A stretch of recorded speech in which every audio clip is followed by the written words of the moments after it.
everyone, how are you doing today? My name is Mary, this is Happilyeveresch, and today I am bringing you my winter wrap-up. I'm going to be chatting about everything that I read in December and January.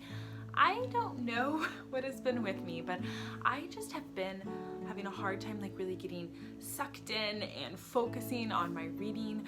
I've done a lot of audiobook listening, which I'm so grateful for audiobooks, but I think I have 9 or 10 books to chat about, 9 books to chat about with you guys, so let's just hop on into it.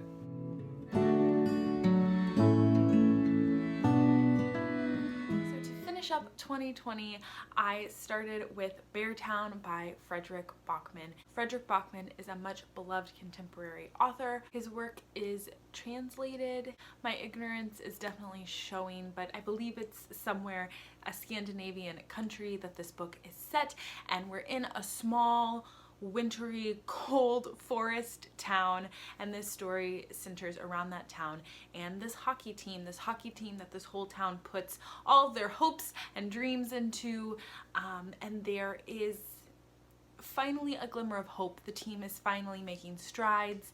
They're going to show that they are not the little guy anymore. They are going to win championships and get money and all of the things that comes with winning and success. And this book looks at how hockey affects this town, how this drive to succeed affects this town, but really the crux is a very traumatic event that happens between one of the hockey stars and the general manager's daughter. There is definitely warnings for discussion of rape and sexual assault, so I think you need to know that going into this book, because really once that moment is revealed in the story, that's really kind of what the book is about. This book is much beloved, and I get why. You really get involved with the characters and all of their personal struggles and all of their personal aspirations and hopes, but overall this book fell flat for me. I don't think that I get on well with Frederick Bachman's writing style. It's really loud and aggressive at times. I also think the humor doesn't translate well for me, and I don't know why, but it seems like there's a lot of I don't know, hyperbole and just over exaggeration. Stakes just get higher and higher and higher, and I think that's what ultimately kind of breaks the spell for me, because while I was compelled by the story, the writing just kind of didn't suck me in, because it just felt too much, too over the top. The stakes just keep getting higher and higher. People's reactions in the story aren't something that I see as being true reactions, and so yeah, I just think overall it was a stylistic thing for me that I really had trouble getting on board with the story. But that being said, it did bring me to tears. I think he plays with emotions and plot in a really interesting way. Yeah, but overall just an okay 3-star read for me. I'm not sure if I'll read any more Bachman. I do own the next in the series. It's called Us Against You. And then I also own his newest book, Anxious People. So we'll see. I might give Anxious People a try, but I'm just kind of leaning more in the camp that I don't think Bachman's for me. So the jury's still out on that one. Next, a book that I finished and really loved, and maybe even should have snuck onto my favorites of the year. I don't know. I think I'll need to sit with a little more.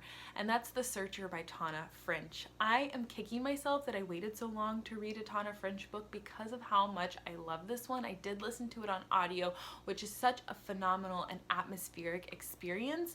I'm definitely going to try more of her work in audio just because I love this one in that format so well. But this is a standalone novel. It's not a part of her Dublin Murder Squad series.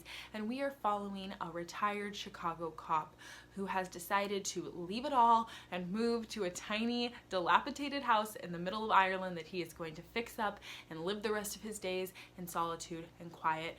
But that's not exactly how it works, because that probably wouldn't be too much of a mystery story to read about. A young child approaches our main character and slowly starts asking for help to find their missing brother. This is a book about small town politics and loyalty, and I've heard that Tana French kind of went out to write a Western, but if it was a mystery set in Ireland, and I think that that is a perfect description. There is this main character who's kind of battling with what it means to be good and what it means to be bad, and battling with systems that he's so identified with for so long but maybe doesn't completely agree with now, and so forges a new path of solitude, and then comes to meet this child who utterly softens him and brings him back kind of into the fold in a way. I just love this one. I think the writing was stellar. It was a slow burn, absolutely. I would even maybe put it in like a literary fiction mystery. It definitely is slow, and I could see people not enjoying it if you think you're going to get a really pacey mystery book. But that being said, I thought it was so well drawn, and I think Tana French envelops you in the atmosphere very much in a Jane Harper kind of way, where the atmosphere almost becomes a character in itself. I really enjoyed the story. I can't wait to read more Tana French. This was such a stellar read, and like I said, it maybe should have like snuck its way onto at least honorable mention, because I really enjoyed this book. Then in the month of December, I finally finished a nonfiction I had been working on, which is 12 Ways Your Phone is Changing You by Toni Rinke.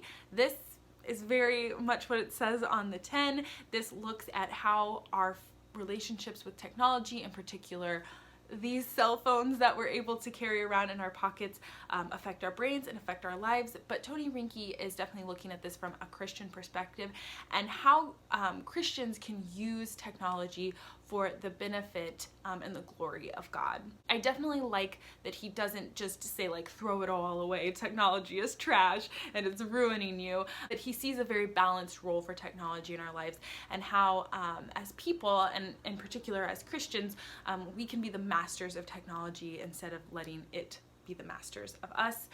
He breaks it down into 12 different sections, really just provides a biblical perspective of how we can manage technology well. It's a book that I would like to own and write and mark up in.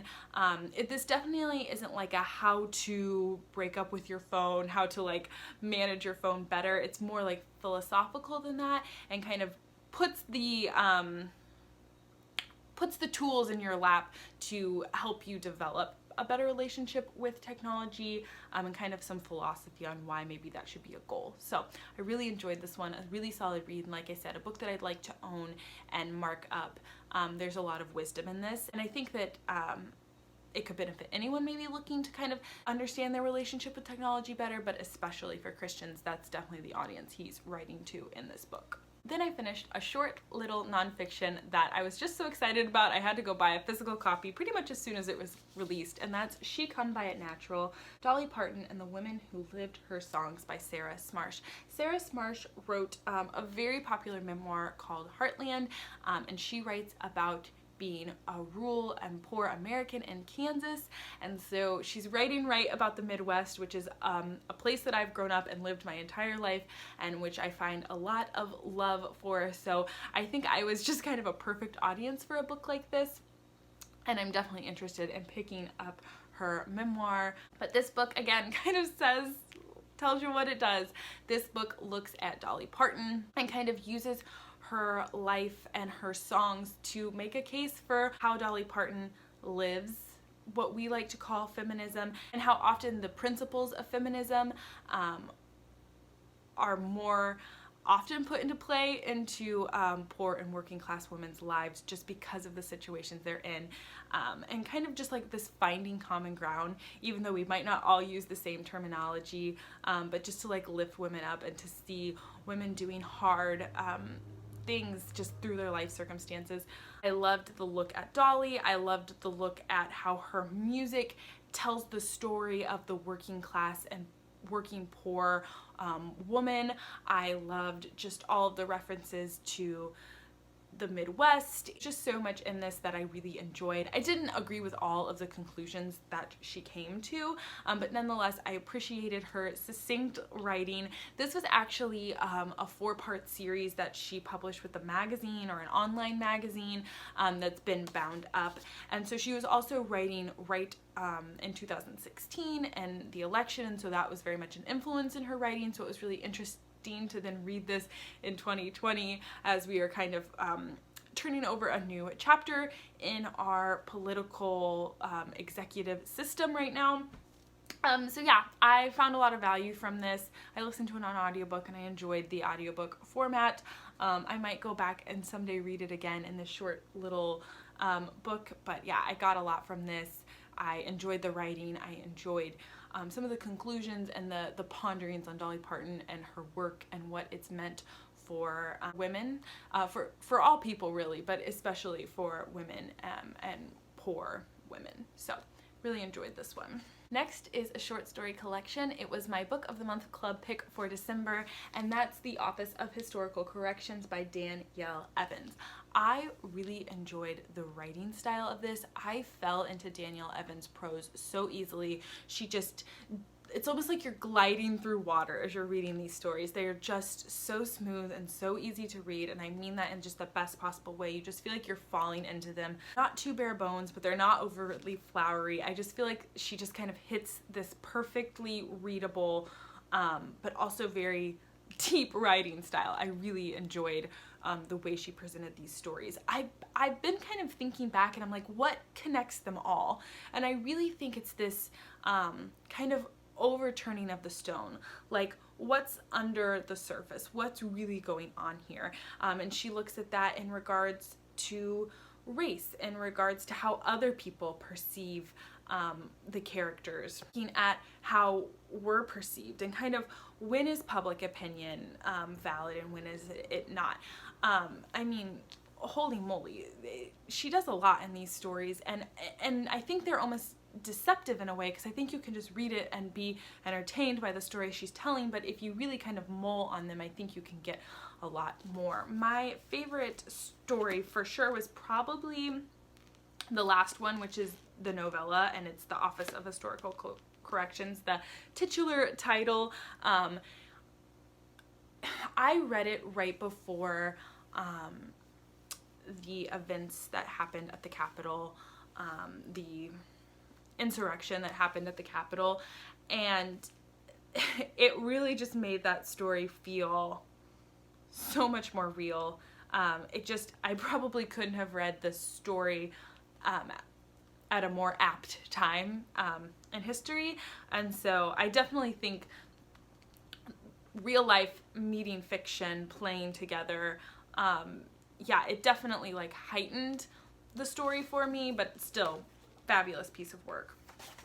Also, the story Alcatraz was hauntingly beautiful, probably like the most like emotional, or one of the most emotional. Anything Could Disappear was also really moving, and I really enjoyed that story. And then Boys Go to Jupiter was definitely an impactful story. So those were probably my 3-4 favorite, but yeah, really solid 4.5 star read. They're realist stories for the most part. Some of them have a twinge of maybe speculative fiction to them, but overall a really great short story collection, and this author has written other work that I definitely will be checking into. I'm really glad this was a Book of the Month Club pick. I really enjoy short story collections. I need to pick them up more because of how much I enjoy them when I read them, and this one was a good niche spot for me. The writing style, the realism aspects, yeah, this one just kind of hit the mark for me. All right, and then my Advent book, Come Let Us Adore Him by Paul Tripp. I really enjoyed reading this with my husband. I'm interested in looking at kind of other Advent books, and we actually didn't like totally finish this because I forgot it at my in-laws' house, so we still need to read the last couple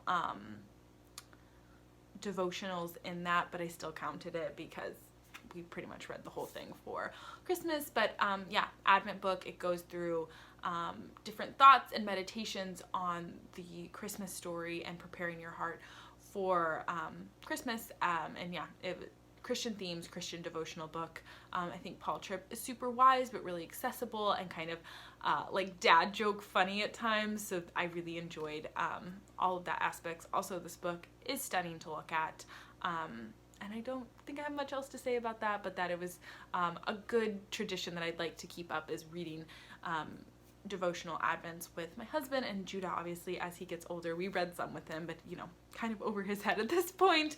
But yes, would like to seek out more devotional advent books as we get to that season in 2021.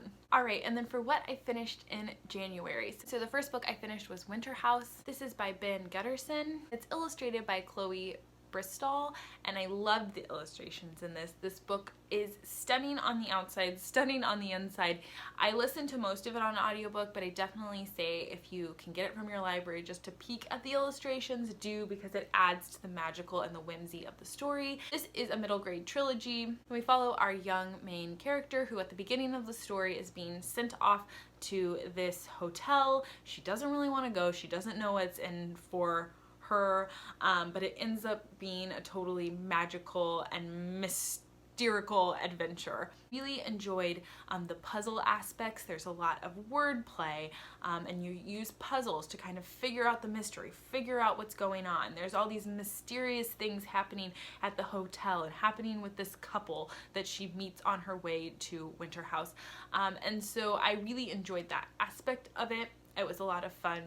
What really did it for me in the story was the atmosphere of the hotel. Hotels definitely seem to be a trope in middle grade that I am totally here for.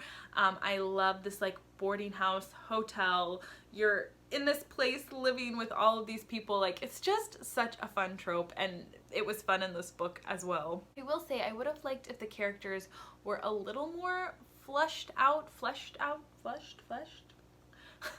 Anyway, because I felt like a lot of times things were like explained away by an intuition or a feeling, and I think that can be a little lazy sometimes in writing.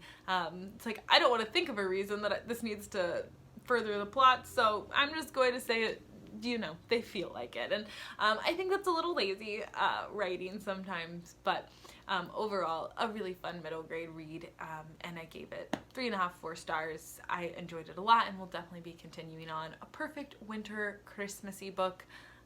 We're kind of past that season, but I guess we're still in winter, but we're past the Christmas season, but definitely will be continuing to seek these out probably. I'm not sure if I'll wait to read the second one till next Christmas or if I'll go ahead while it's still the cooler months. We'll just have to see how I'm feeling, but definitely a fun middle grade. Then I picked up book 2 in the Free Decline mystery series. This one is Tuesday's Gone, and just like the first, I thoroughly enjoyed this one. I'm loving getting to know Frida and the cast of characters that are involved in her life. I really enjoyed the mystery in this one. I found it really fascinating. Frida is not a detective. She is a psychotherapist, and so she keeps getting involved in these cases, and I love the dynamic that she adds to the story and to figuring out what's going on. You can definitely tell there's going to be a big plot arc that connects all of these books, which I'm totally here for. Yeah, can't wait to continue on with this series. I'm really thoroughly enjoying it and thoroughly enjoying getting to know Frida and her friends more. Next, I finished Leadership for Turbulent Times by Doris Kearns Goodwin. This book looks at 4 presidents: Abraham Lincoln, Theodore Roosevelt, Franklin Roosevelt, and Lyndon Johnson, and it looks at their lives, what have made them the leaders that they were as presidents, the events that kind of led up to that, their legacy as presidents, and then looking at their death. And so it's kind of a short but comprehensive look at the big moments in these men's lives, but also the moments that led them up to the presidency. So really diving into their childhood and the effects of their childhood on their leadership. It looks at the hard moments in their lives and how those moments also shaped them into the leaders that they were. I found this book to be so comforting, in part because when you look back at history and you look back at the hard moments, I think there's comfort in that when you're going through hard moments as a collective whole, as a country, and to see that there is hope and that there is light at the end of the tunnel, but also looking at the importance of leadership and the importance of meeting the moment that you're in.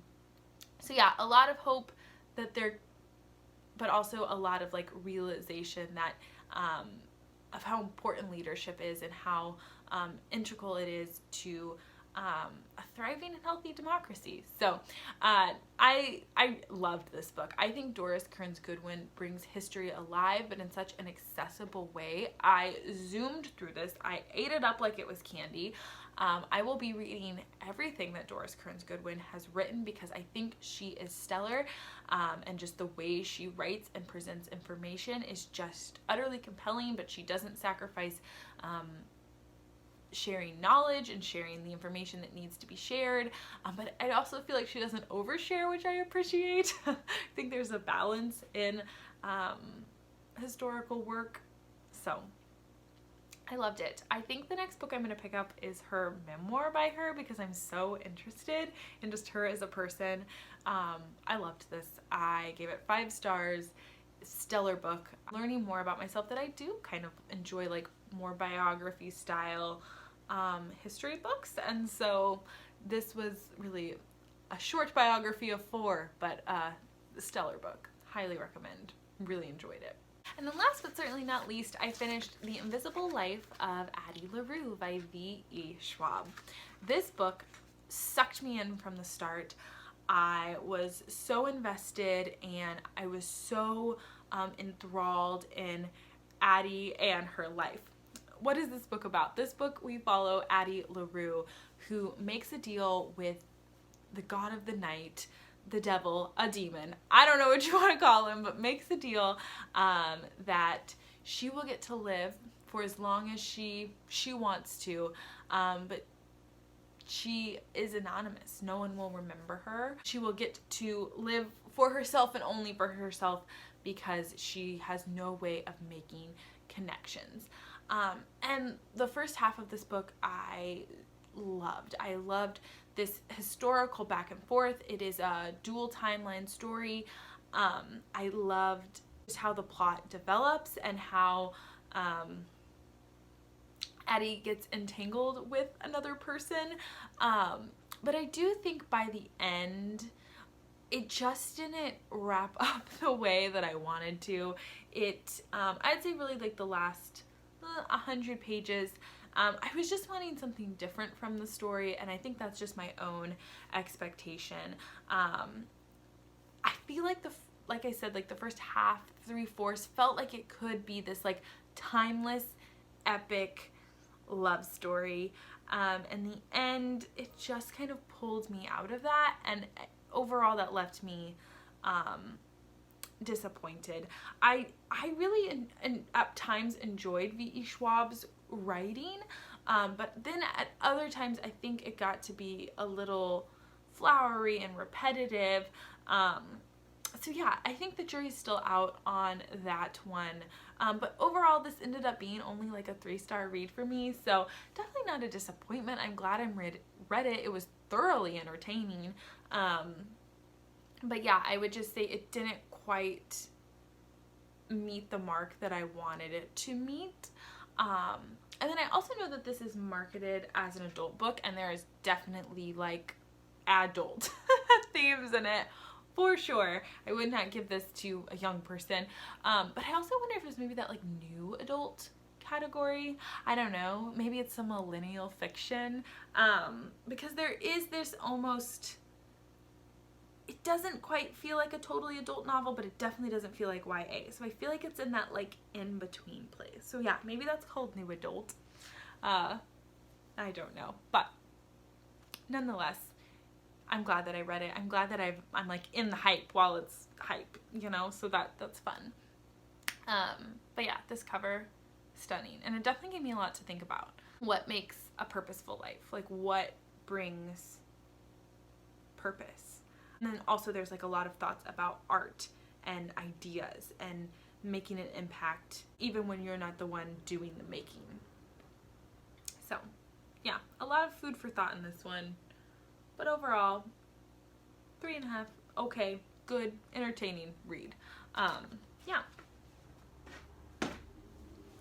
So that's everything that I've been reading. I would love to know, what have you been reading? Have you read any of these books? Do you share my opinions? Do you not? I feel like I have a couple unpopular ones with not loving Beartown and not like adoring The Invisible Life of Addie LaRue. So I would love to know what you think if you've read these books. Let's chat about it all down in the comments below. Thank you so much for watching. This is going to end up being a long one, so if you made it through, cheers to you. Please like this video if you enjoyed. Please subscribe if you want to see more bookish content from me. And that's it. I'll talk to y'all later. Bye!